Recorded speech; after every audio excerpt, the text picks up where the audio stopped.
This special episode of iFanboy is brought to you by GoDaddy.com. Head over to GoDaddy to get your own piece of the internet. And by Netflix.com. We like movies. This week on iFanboy, we're going to talk about Kirkman and then talk to Kirkman.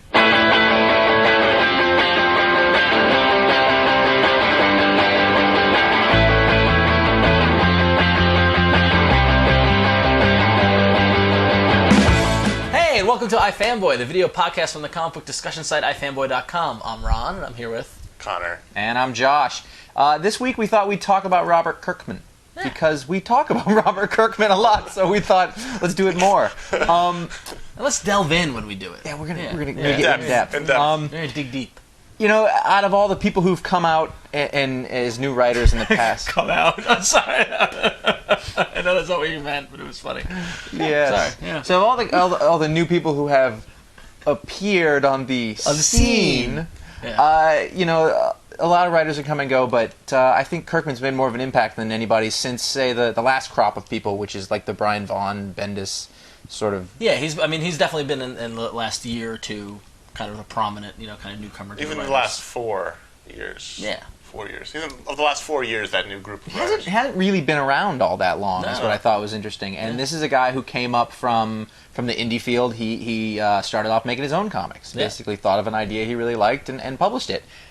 Which was how we got Battle Pope. We'll put the graphic on.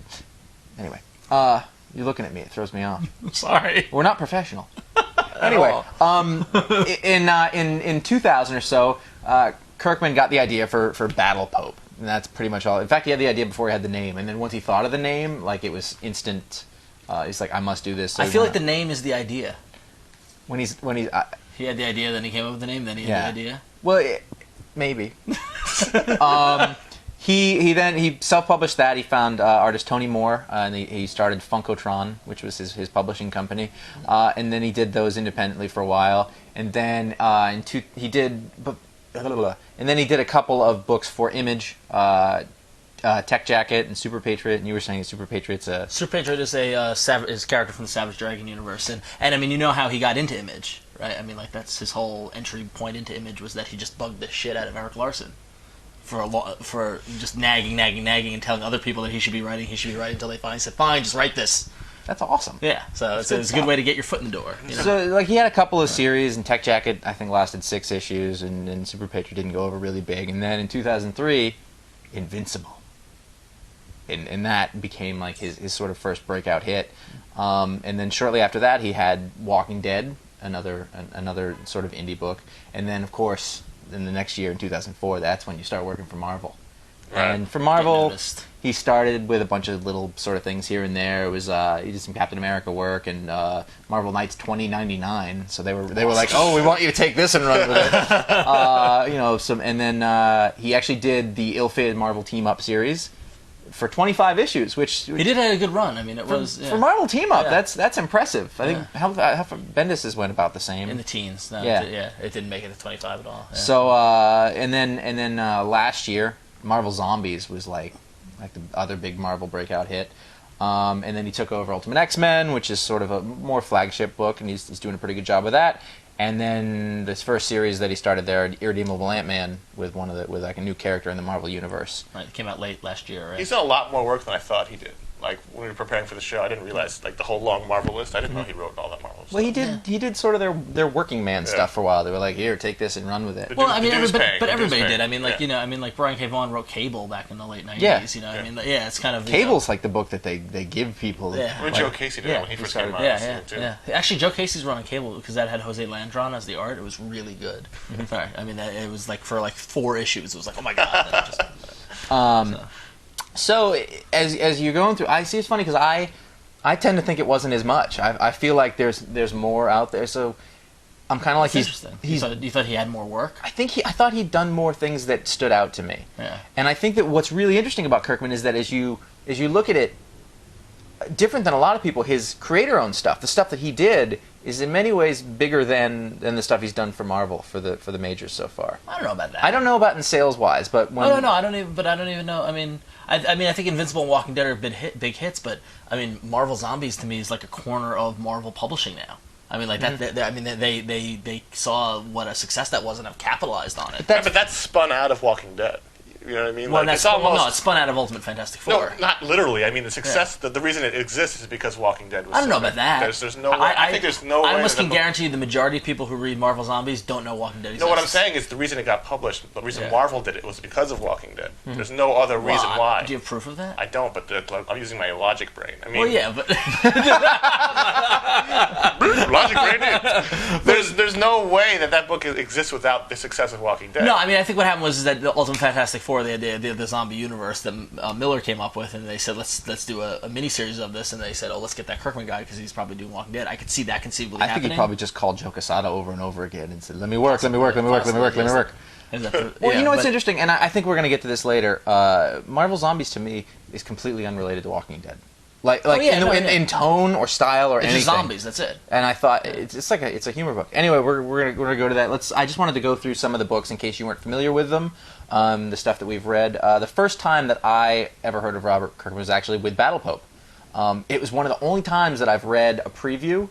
I don't remember if it was in a magazine or where, but I saw it was Battle Pope and I laughed. I was just like, that's hilarious. And I remember reading the tagline when he's not giving Max, he's out kicking ass. And I just thought, I want that book. And I remember going in and waiting for the trade, and it hadn't come out yet. And I kept bugging my guy, and he never got it because no one else had heard of it or wanted it or anything like that. And I'm that cool. Conversely, I completely dismissed it at the 2001 con. I remember walking by his table like 5 or 6 times, like, Battle Pope, whatever. I bought this at the 2001 con from him. Yeah. Not that I remember at the time, but that goes to show you, if you're at the con, the little publisher might blow up in 3 years. Yeah, try something. Well, no, I mean, like I said, I completely, I rolled my eyes. I was like, oh, that's a stupid con. It's like one of those, there's that whole grouping of people at cons who are just doing the wacky kind of stuff, and they never go anywhere. Yeah. And it's kind of stuff for shock value. I completely dismiss that as like shock value. Well, see, for some reason, I know what you're talking about because I avoid that stuff. I don't. But there's something about that I really liked. That was funny, and maybe it was I'd seen a page of it or something, and I laughed, or it's just the drawing, but. I really dug it. And in 2000, I had actually read it, and I stopped by their table, and there was no one there. And it was him, and Tony Moore was there. Tony Moore did a great sketch of the Pope head for me, and they were like, you know it? No, it's like, but it's funny because they had kind of a big table, right? But there was no one around, and it was things like that. I remember exactly where they were in 2001. Yeah, where the con floor. Sorry. Anyway. But I felt like it had something. I didn't think that the guy would become the biggest thing ever, but I didn't get surprised when I started seeing his name up again. Yeah. Well, out of all the up-and-comer guys, he's that step below the flagship guys. Yeah. And it's a good place to be, I guess. It gives you all the power in the world. And then a couple of years later, I didn't buy Invincible. I remember when Invincible first came out. It was part of this time period when Image was trying to restart their kind of Image Central superhero line. Yeah. And I remember seeing a bunch of different titles come out, and I think I bought like a bunch of them except Invincible. Yeah. Well, if you read Kurt Busiek's intro in the first Invincible trade, which by the way is like the greatest intro I've ever read. He's good at that. He sold me on it after I bought it. I was like, I'm really excited to read this now. He said the same thing. It's like they were coming out with all these superhero books, and he saw the cover, and he's like, I don't. It's just another. Yeah. And that's totally what it was. But I picked it up, and I immediately got on the phone or the email, and I was like, you guys, you should read this. You need to get on that. I remember that. Because it was, and this is probably one of Kurt Busiek's points, it's a superhero book it's a superhero book, and it loves being a superhero book. It's not, I don't want to be a superhero. It's not, hey, this is awesome, I have powers.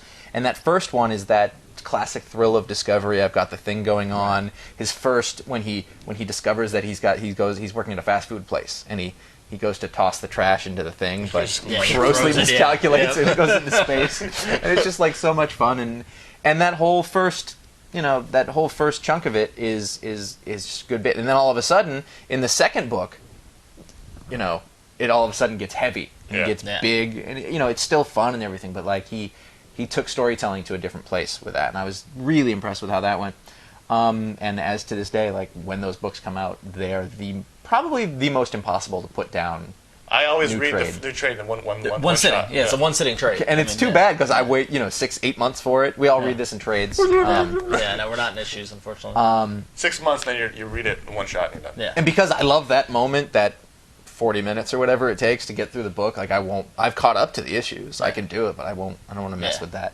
And then after that, I said, well, let me check out this Walking Dead book, because I don't give rat's ass about zombies. I avoid horror books like The Plague.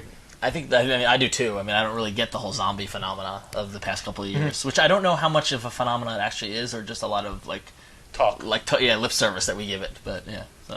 I think that the indie racks are full of a lot of those. Couple years of zombies. Yeah. It's more to do with the zombie movie success. Yeah, I guess. Yeah. And I just remember really, really digging that book. And this is a book that I give to people to read who don't read comics and don't even like zombie stuff, because it's really good and it's really engaging. That book also had Tony Moore art, right. Battle Pope. Yep. He started off with that. Right? Interestingly enough, Invincible started off with Cory Walker. I just had to make sure I didn't get them mixed up. And then Walking Dead starts off with Tony Moore. They both left after 6 issues to bring in other people because they couldn't keep up with the monthly book. Yeah. That being said, the art on the first chunk of Walking Dead is really phenomenal. It's yeah. really good. Yeah. You can see the strides he made from Battle Pope a lot. Big time. Yeah, you were talking about that earlier. Yeah, it's almost like a different artist. Yeah. I really like the Battle Pope art. It's like an indie over the top comedy book, right. but I was a big fan. It's really sketchy though, and in the time he really got like a lot smoother, lots of gray tones more and things like that. Yeah. And he's kept Walking Dead black and white, which I thought was interesting. He doesn't have to. I think it's a great decision. I mean, Yeah. I mean, I think it definitely. I can't imagine that book in color almost. You know. So. And so then we pop into the Marvel era. Boom, Marvel. What was the first Marvel stuff you guys read from him? Was it Team Up? For me, I think it was probably Team Up. Yeah, it was probably Marvel Team Up. I didn't actually start reading Team Up until... It's funny because I didn't read his Marvel work for the most part. Yeah. For a while, and I started reading Team Up probably right before it got canceled. Like Yeah. the last 6 or 8 issues or something Yeah, like no. that. As soon as I saw Team Up was coming out, I didn't even care that it was him. I just saw. I was like, "Ooh, Team Up!" And my Marvel eyes light up, and I was just like, "Yay, Team Up!" Did you like it? Oh, I loved it. I thought it was great. Yeah, except until the end. Once he knew it was getting canned, then Did he go wacky? Like, Yeah, he invented a new character, the Freedom Ring or whatever. Yeah, I remember that. And it was Darkhawk in ham-fisted. Well, no, the story arc with Darkhawk before that one was great. It was like a team of like a B-list team led by Darkhawk, and Sleepwalker was on it. Was it called? They called the Loners? No, I think they were called the Losers. Or I don't know. The Losers? No, not the Losers. That's the new one. The Loners is the new one, and the Losers was the Andy Diggle one. But I forget what they're called. But and they went in the future, and Reed Richards' brain was the only thing still alive, and it was a fun kind of future kind of time shifting thing. Speedball before all the shit happened. We talk about it in hushed tones. It was really good. It was a lot of fun, you know. So and all the Team Up ones before that. And actually, in Marvel Team Up is Invincible and Spider-Man crossover. Yeah, that's the only one I bought. Yeah, which was really fun. good. Yeah, which was fun. So. I got on for the part where they had like alternate evil Tony Stark, which apparently maybe he's not alternate. Yeah, no, that was at the end of He's a visionary. the team. Those are the only things that I read, Yeah. and that was fun. Like Yeah, it was just like crazy Tony Stark. Well, that's was that murderous character. and That's killing. that character. Yeah, but Yeah. it was written well and it was fun, and I didn't mind Freedom Ring. I mean, Yeah. it was like there was a whole controversy surrounding that where because Freedom Ring was a gay character, and then he got. I'm going to ruin it for you. He got killed. He got pummeled. He got really bad. Basically, like he had a ring that was part of the Cosmic Cube or something like that. Yeah, it was a manifestation of the Cosmic Cube. And so every time, he had all the power in the world to do anything he wanted. Ring comes off him, he's just nothing. So it was also within a radius of him. Yeah, that's right. Yeah, it was like 10 feet or so. It was like, I think they took the ring off him or something, and then the villain just destroyed him. Yeah. Which I thought was pretty interesting. I don't remember seeing that because a lot of times the characters like just take their thing away from them, and then he really did wreck him. A lot of times they just talked to him for a while and then put them in his cage or whatever. What do you guys think of Marvel Zombies? I loved it actually. I really loved it. Yeah, I was like, It was a blast. It had nothing to do with the kind of zombies that are in Walking Dead, and it's kind of funny with a guy like who's known for doing zombies. Like, oh, there he goes again. Books completely different. completely unrelated. And Marvel's like Walking Dead is what if you were in real life and this happened and you had to deal with the social ramifications and all the stuff. Marvel Zombies is hey, what if Spider-Man wanted to eat brains all the time?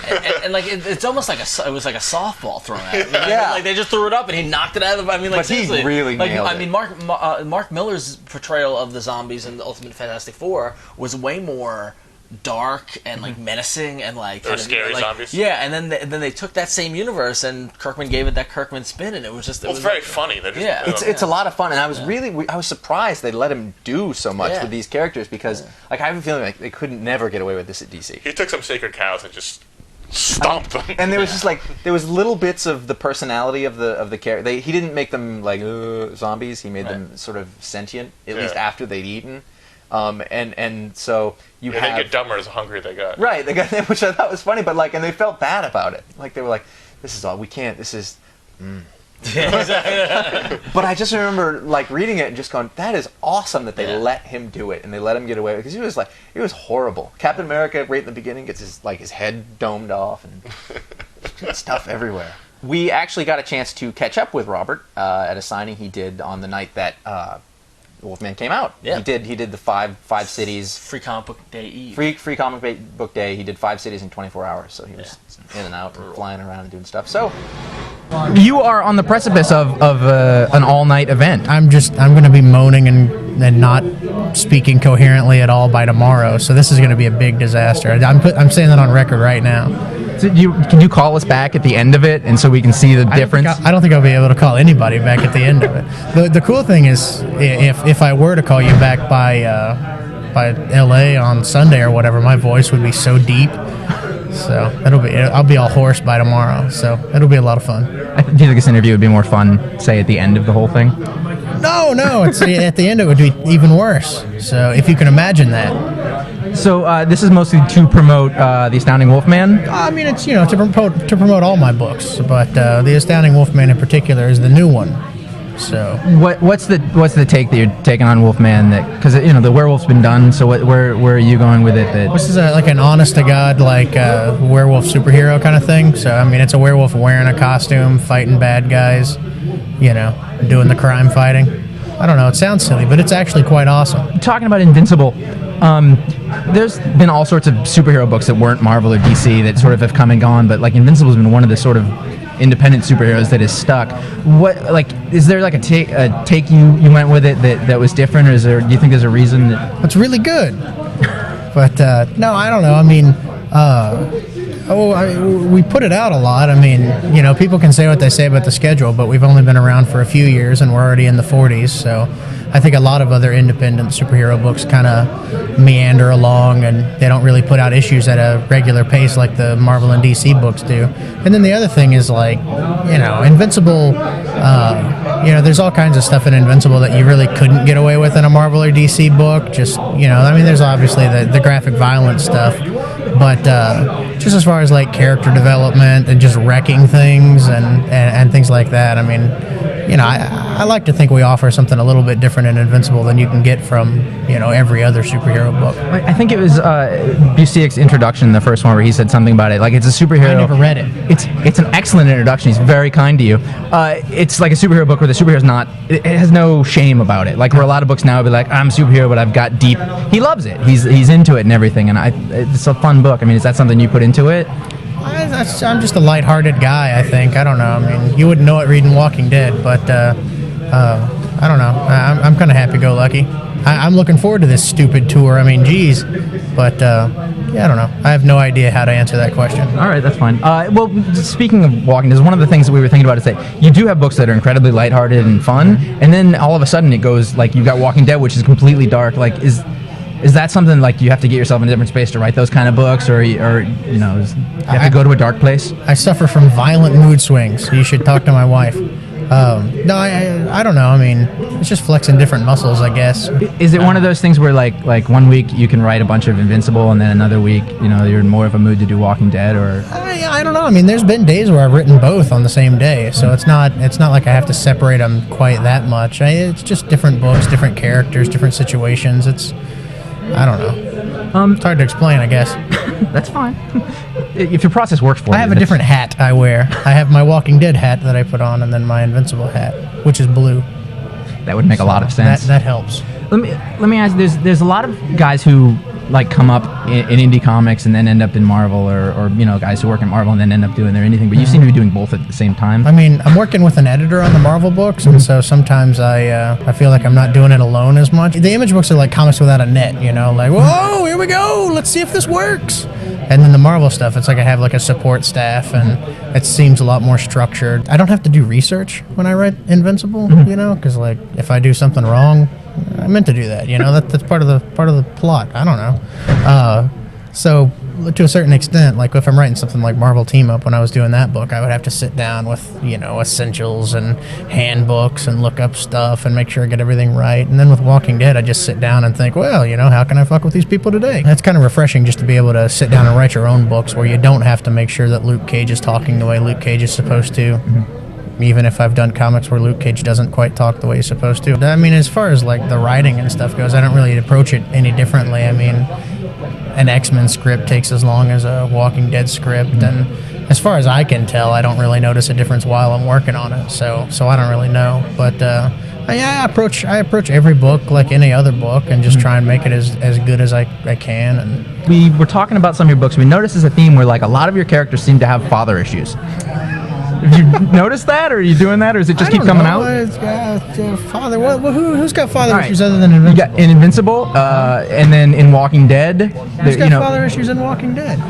I can't remember his name, the main character, and his son. He wants to be a good father, but he's had to kill people and do things that he finds reprehensible at the same time. That's true, but he's doing it to protect his son. It's all good. No, I have a great relationship with my dad. My dad, I didn't mean you. my dad was just visiting. Whatever. I don't know. The other thing is, the father in Invincible has the mustache because my dad had that mustache, and to me that's the dad mustache, and so I named him Nolan after that's my father's middle name. And then, he ends up being a rotten guy that's all beating the crap out of his son and killing a bunch of people and stuff. And so my dad's like, oh, thanks, son. That's great. Real nice. Now, you got Ant-Man, which is about a character who's basically reprehensible, or irredeemable, as it were. Irredeemable, yes. Indeed. To quote the title. Was that a pitch that was hard to go over, where like you've got a guy who people don't like? So Yeah, I mean, it's all just a different, we're trying to do different stuff, I think it was actually easier to get the book picked up after we came up with the angle of, him being a rotten guy, because there's not a lot of books at Marvel about rotten guys right now. So as far as getting the book picked up, it was kind of easy because I think Joe Quesada was behind it early on, and I think he thought it was interesting. So was it like a challenge to start? Because most of the time you're writing a book where you want your main character to be, you're trying to make him the good guy a lot of times. At least that's the standard. Like, did it take you a while to get into it, or did you?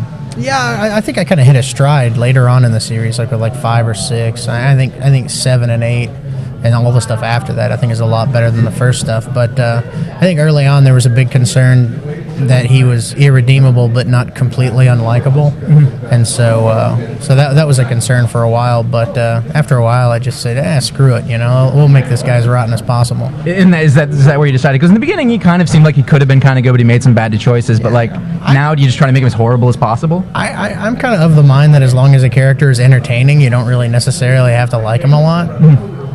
But I'm probably wrong.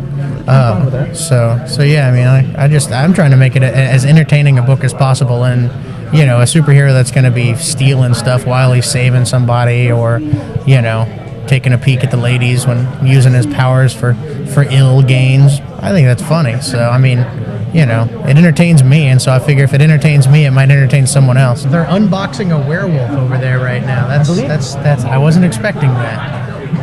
I believe you're going to be surrounded by zombies later, I heard. I think I'm going to have to wrestle that or something as part of the event. Do you get that a lot? Zombies showing up? Zombies showing up? No, never. Really? Never once. Yeah, I did one signing. It was so sad because there was like a come dressed as a zombie thing, and like the person that came dressed as a zombie got like a prize, or the person that had the best zombie costume got a prize, and like one guy came with like a zombie T-shirt or something, and so they were like, it counts, here you go. So thanks a lot. I really appreciate it. What time is it? Is it almost time? 1:45. You got 15 minutes. Woo. Do your thing.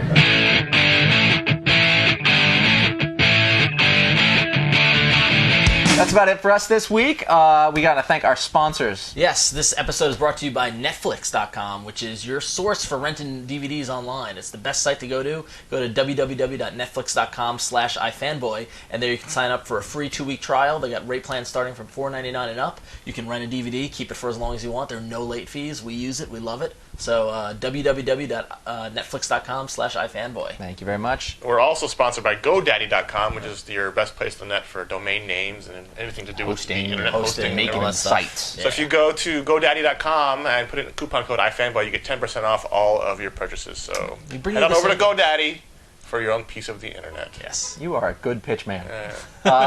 If you have any questions for us, you want to email us, tell us something's wrong. Please do. There will be.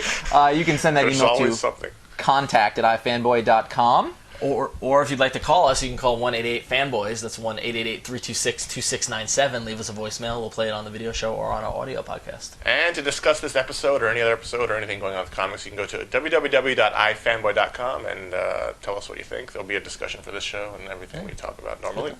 And I've never actually read Battle Pope, so maybe I'll read it and then talk about it on the show. We just did a whole show about it. You could have mentioned it ahead of time. I said I dismissed it. I listened to iFanboy.com. I love them. They're fantastic. I hit their site, God, must be once a day.